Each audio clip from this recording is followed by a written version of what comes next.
പിടഞ്ഞു വീണ തേജിന്റെ ശരീരത്തിലേക്ക് അലമുറയിട്ടുകൊണ്ട് ചാരുവും വീണു.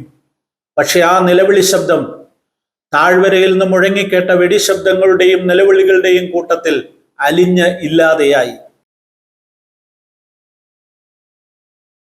ജമ്മു കാശ്മീരിലെ വിനോദസഞ്ചാര കേന്ദ്രമായ പഹൽഗാമിൽ കഴിഞ്ഞ ചൊവ്വാഴ്ച വൈകുന്നേരം ഉണ്ടായ ഭീകരാക്രമണത്തിന്റെ ഞെട്ടലിൽ നിന്നും വേദനയിൽ നിന്നും രാജ്യം ഇതുവരെ മുക്തമായിട്ടില്ല.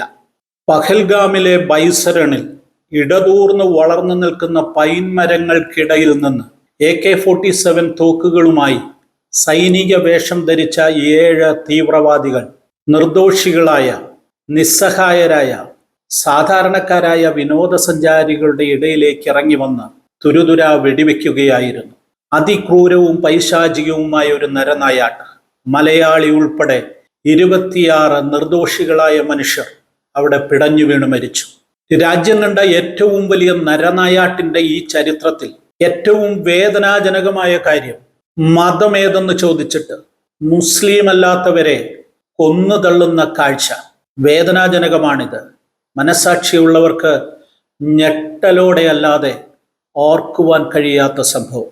വെടിയേറ്റ് പിടഞ്ഞു വീണ് നിശ്ചലമായ തൻ്റെ പ്രിയതമന്റെ മൃതദേഹത്തിനരികിൽ നിസ്സഹായയായിരിക്കുന്ന ഹിമാൻഷി എന്ന യുവതിയുടെ ചിത്രം ഈ ദുരന്ത കാഴ്ചയിലെ ഏറ്റവും കണ്ണീരണിയിക്കുന്ന കാഴ്ചയായി മാറി. ലോകമെങ്ങുമുള്ള മനസാക്ഷിയുള്ള എല്ലാവരും ഹൃദയവേദനയോടെയാണ് ആ ചിത്രത്തിൽ നിന്ന് കണ്ണുപറിച്ചത്. കൊച്ചിയിലെ നാവിക ഉദ്യോഗസ്ഥനായ വിനയൻ നർവാൾ എന്ന 26 വയസ്സുകാരൻ ഹിമാൻഷി എന്ന യുവതിയെ വിവാഹം കഴിച്ചിട്ട് 6 ദിവസം മാത്രമേ ആയിരുന്നുള്ളൂ.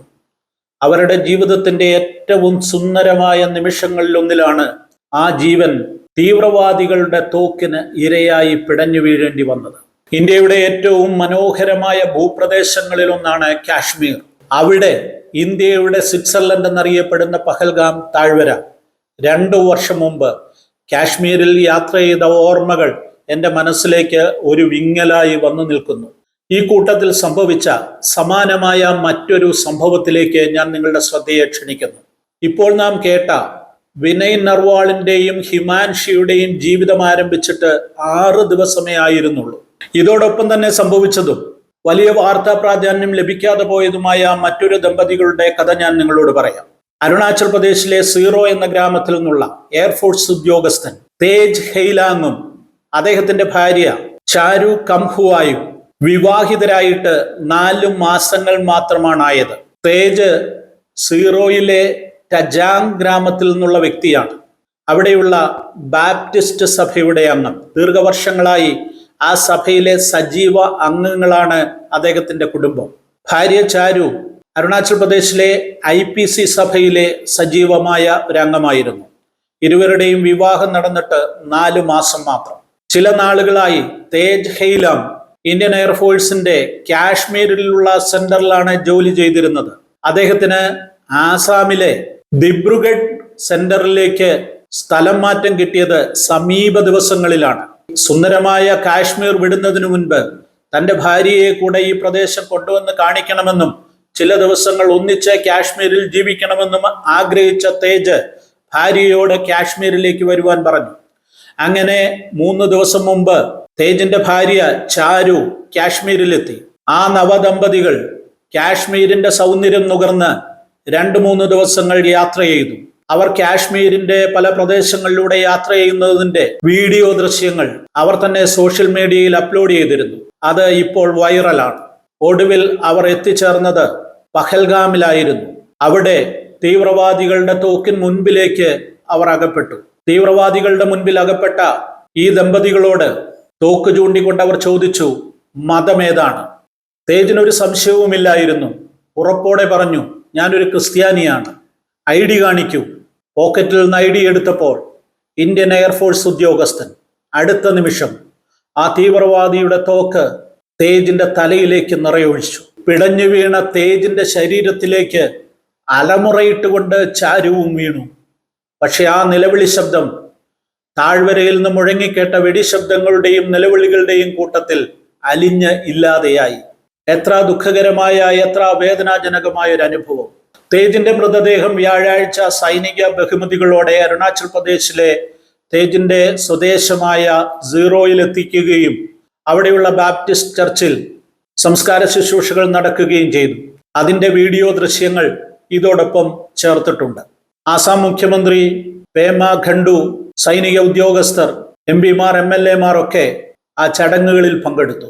ഏറ്റവും ദുഃഖകരമായ വേദനയിലൂടെ കടന്നു പോകുന്ന ചാരുവിനെയും അവരുടെ കുടുംബാംഗങ്ങളെയും നമുക്ക് പ്രാർത്ഥനയിൽ ഓർക്കാം. ചാരുവും കുടുംബാംഗങ്ങളും മാത്രമല്ല, നിർദോഷികളായ 26 നിസ്സഹായരായ മനുഷ്യർ അവിടെ പിടഞ്ഞു വീണു. അവരുടെ കുടുംബാംഗങ്ങൾ അവരനുഭവിക്കുന്ന തീവ്രമായ വേദന, നമ്മുടെ രാജ്യം കടന്നു പോകുന്ന ഏറ്റവും ദുഃഖസാന്ദ്രമായ സാഹചര്യം, ആ കുടുംബങ്ങളെയും അവരുടെ സ്നേഹിതരെയും എല്ലാം നമുക്ക് പ്രാർത്ഥനയിൽ ഓർക്കാം. നമ്മുടെ രാജ്യത്തെ നമുക്ക് പ്രാർത്ഥനയിൽ ഓർക്കാം. ഇതുപോലുള്ള ഭീകരാക്രമണങ്ങൾ ഇനിയും ഉണ്ടാകാതിരിക്കട്ടെ. രാജ്യം സുരക്ഷിതമായിരിക്കട്ടെ. ദൈവം രാജ്യത്തോട് കരുണ കാണിക്കട്ടെ. ഇതോടനുബന്ധിച്ച് അരുണാചൽ പ്രദേശിന്റെ IPCയുടെ പ്രസിഡന്റ് ആയിരിക്കുന്ന റവറൻഡ് ആൽവിൻ ഡേവിഡ് എനിക്ക് അയച്ചു തന്ന ഒരു ശബ്ദ സന്ദേശം കൂടെ ഇതോടൊപ്പം ചേർക്കുന്നു. ദൈവം എല്ലാവരെയും ആശ്വസിപ്പിക്കട്ടെ. ദൈവനാമത്തിന് മഹത്വം. ഏപ്രിൽ 22-ാം തീയതി ജമ്മു കാശ്മീരിലെ പഹൽഗാമിൽ വെച്ച് പോയിന്റ് ബ്ലാങ്കിൽ തീവ്രവാദികളാൽ തലയ്ക്ക് വെടിയേറ്റ് വധിക്കപ്പെട്ട ടാഗെ ഹേലിയാങ് ഇന്ത്യൻ എയർഫോഴ്സിൽ ആയിരുന്നല്ലോ സേവനം ചെയ്തിരുന്നത്.